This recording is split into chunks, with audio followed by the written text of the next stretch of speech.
the Super Morning Show and the AM Show, where this morning we're bringing you the launch of our election headquarters. Because in 292 days, Ghana goes to the polls to elect 275 members of parliament and a president for the next 4 years. We're currently at the forecourt of the Accra Metropolitan Assembly. I'm here with Evans Mensah. We're also joined here by DCOP Prince Gabriel Waabu, who is Director General of Research and Planning of the Ghana Police Service. DCOP Waabu, good morning. Thank you very much for joining us. Good morning. How are you? We are fine. We believe that you are fine too. I'm doing great. And as you know, Wing Sing, we cannot have a successful election, free and fair elections, without the police service. Under the leadership of the IGP, they've done quite a bit of work in setting the stage already. I know they set up that election committee way before this year, and they've been working at it. And you cannot launch it. And what we want to do this year is to hear from the architects, those who will be in the forefront of ensuring that elections are not only free and fair, but secure. Sure. And that's why we invited, of course, the IGP to be part of this particular event. And we are happy that he sent over DCOP Prince Gabriel Waabu to join us for this conversation. So we are grateful that you could come over to join us. Thank you so much. We're also grateful.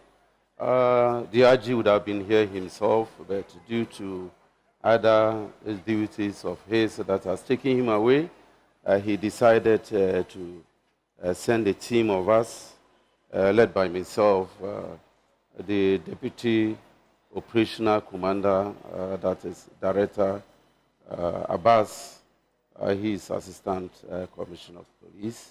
Another lady will be joining us soon, just to come and then interact with you and then let you know that this election coming is a free and fair election. It's incident-free. We know what we have put in place, and there's no cause for alarm. We have, gone through 2023 with a lot of elections. Intra-elections, that is intra-party elections, for the NDC, for the MPP, and then just a recent one, that is the district assembly elections, that's assembly and then the committee member elections. So you see how within last year, the elections that we held and the successes that were out of it, they were all incident-free. You can talk of the Kumawu one, which was quite tense. People thought otherwise, but the police took it like water sort of drinking. And then the Ascent North one, which was also with some sort of high peak, but things went on smoothly. So it tells you that we are not leaving any stone unturned, especially when it comes to the general elections. Things have been put in place. We are training. Tell us about that, though, because I know the election security task force was set up way before now. Yes. What are the structures that you put in place to ensure that this year's elections is very secure? To tell you the fact, sensitization is ongoing. We and the sister security, that is the prisons, the fire, immigration, all are on the table. They all doing what they can do to finish. Training is ongoing, vigorous training, of course. Equipment have been gotten, and as at now, we still have even recruits under training, and all is geared towards 2024 elections. And I tell you what, officers of probably 300 are going to go to the college, and they will definitely pass out before 2024 elections. So these are some of the ways and then the measures that we have put in place to, see to it that 2024 election becomes a success. Apart from that, DCOP, I mean, you're talking about training and all, but for many Ghanaians also, learning from what happened in 2020, where some Ghanaians lost their lives during the elections, they would want to know, what is it that the Ghana Police Service has put in place to ensure that not one person loses his life during this election period? Yeah, just as I said, if you looked at 2023, the elections that we conducted you could see that all were incident-free. This is the status, and we have learned out of it. We have taken notes out of it, And so we know where we are moving What forward. have you learned out of these? Like how we organize it, how we organize all those elections that within last year, and whatever happened in 2022, a lesson has been learned out of it. We're not maybe going to involve the military as it were, because it was not even the police that came out with this issue. So it's going to be only the military, the police, the prisons, the fire, and then immigration. That is going to conduct these elections. They are going to support us. It is our baby.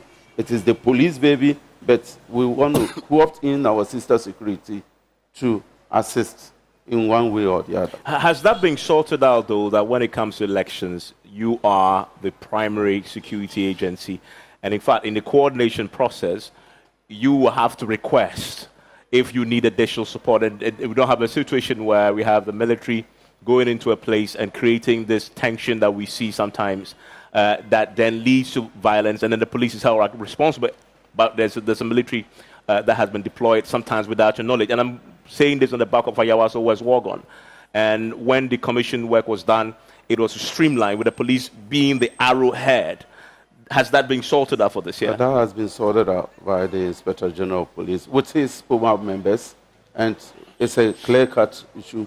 Every internal issue is the police duty, and that is for sure on place. So we don't have any thing that we need to maybe recall the past when it comes to this year's elections. How many men are you hoping to deploy this year? Hey. And we are talking about the election itself, but there's a lot of work that you need to do even before the D-Day itself, and then post-elections. But the post-election phase sometimes is the most tense phase. Just as you're doing, you have already set the ball rolling. True. This is what we're doing. We are in touch with the people. That's what I'm saying. Sensitization is ongoing, even though it's not yet time for the elections. And then stakeholders' engagement is also ongoing. Yeah. So we're going to engage almost every citizen in this country, conscientize them, their duties, their obligations, and to what they are expected to do. So all these things are things that we are rolling on, which is ongoing, and we are sure once people get to know what they are supposed to do, what they are not supposed to do, but at the end of the day, we would be able to cover the whole country. And talking of number of people to deploy, that one, you are rest assured. You should understand. You also talked earlier that you are training more men. Yes. To deploy before, during, and after the elections. Yes. You mentioned 300 more men. Is that all you're training? That is officers. Officers, okay. That's officers. Men are going to, the other ranks, there are lots in the depots. Koforidua is having, Palugu is having, Kumasi is having, Accra is having. So you can imagine, at least within the year, we'll be having a lot that will come to add up to what we have. So when it comes to the manpower issue, we are done. Other logistics, yes, we are clear. And I'm curious about your relationship with the political parties. Yes. What's the arrangement there? Oh, certainly. That's why I said we have this rapport, and we are engaging them one-on-one. So we know with their assistance, it will be a perfect thing.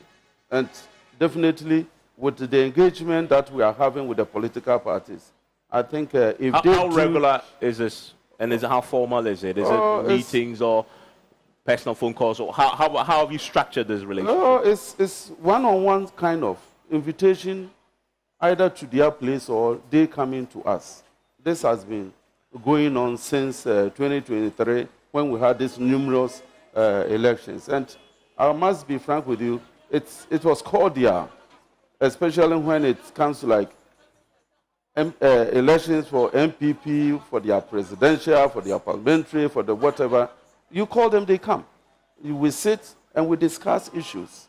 And we all come to, one sort of idea, and then we pick that and then we work that. And that has been our success since we started. What has been the cooperation from them in this? Have they been cooperative? Are they assuring Very, you that very they're going to play by the rules? Yes, yes. And that is what we are actually expecting from them this time.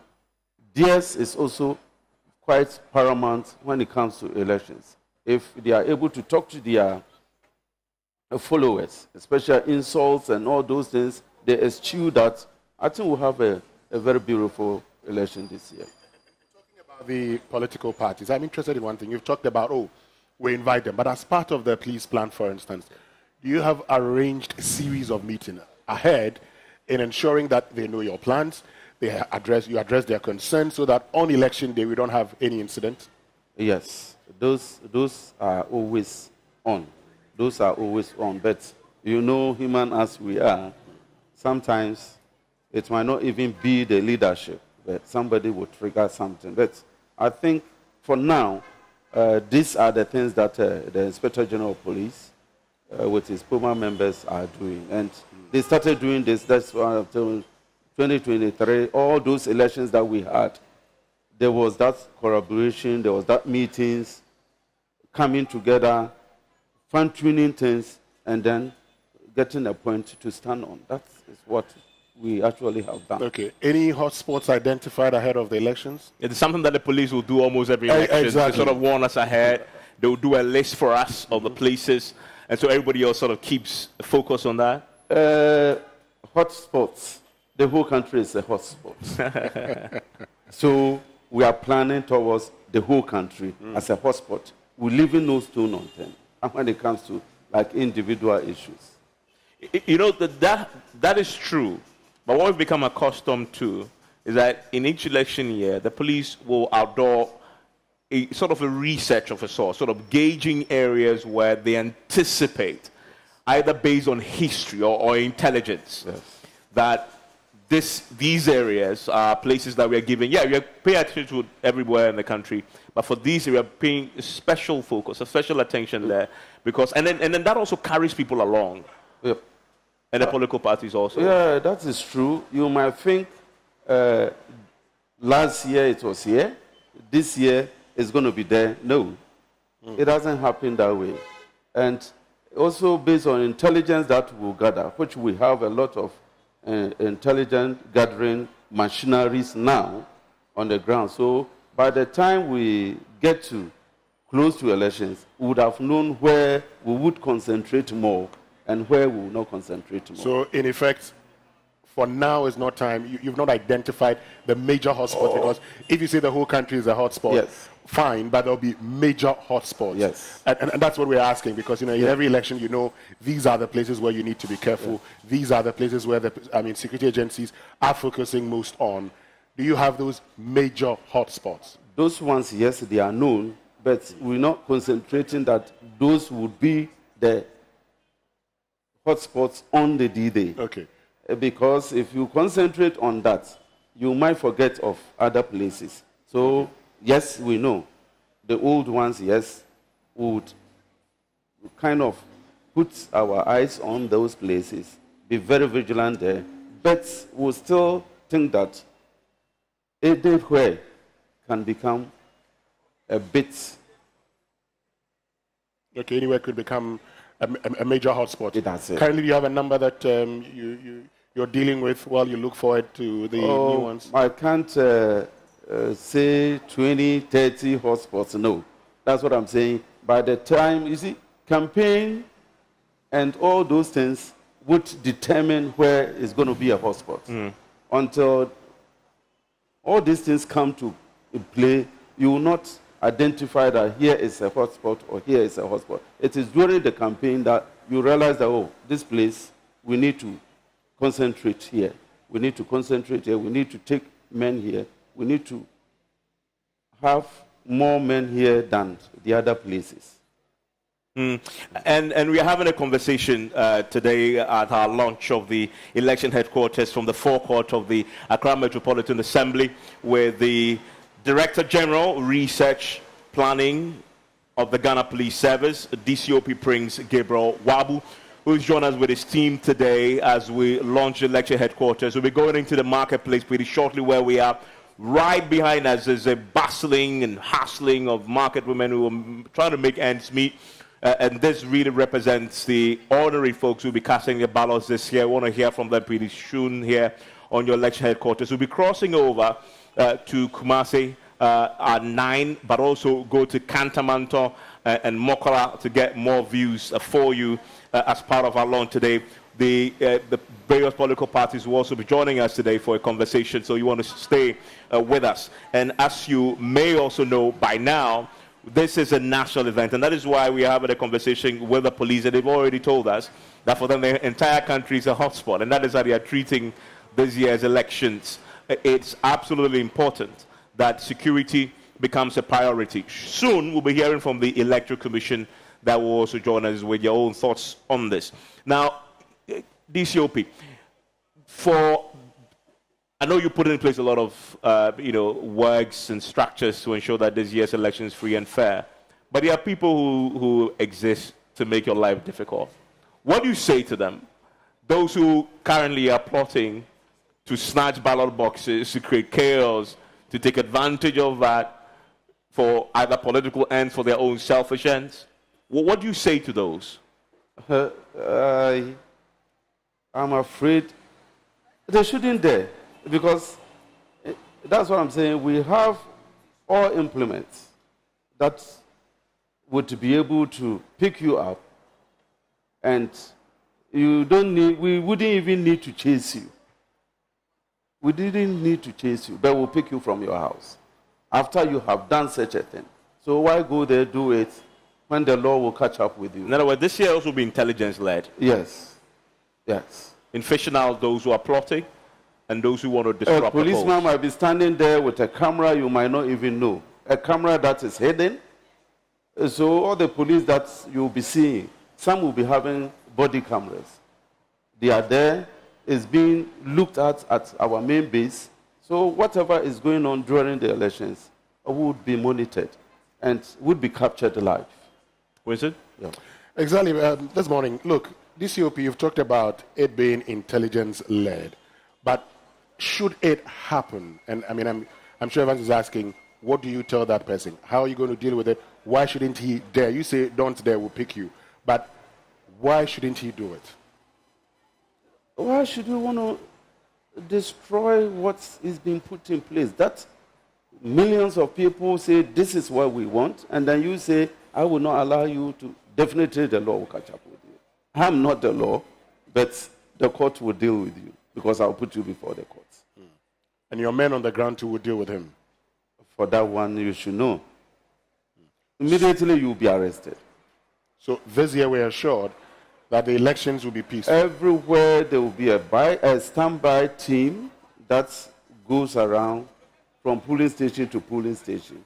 So there's not like it's only one policeman minding a place that you can go and do anything and go away. No.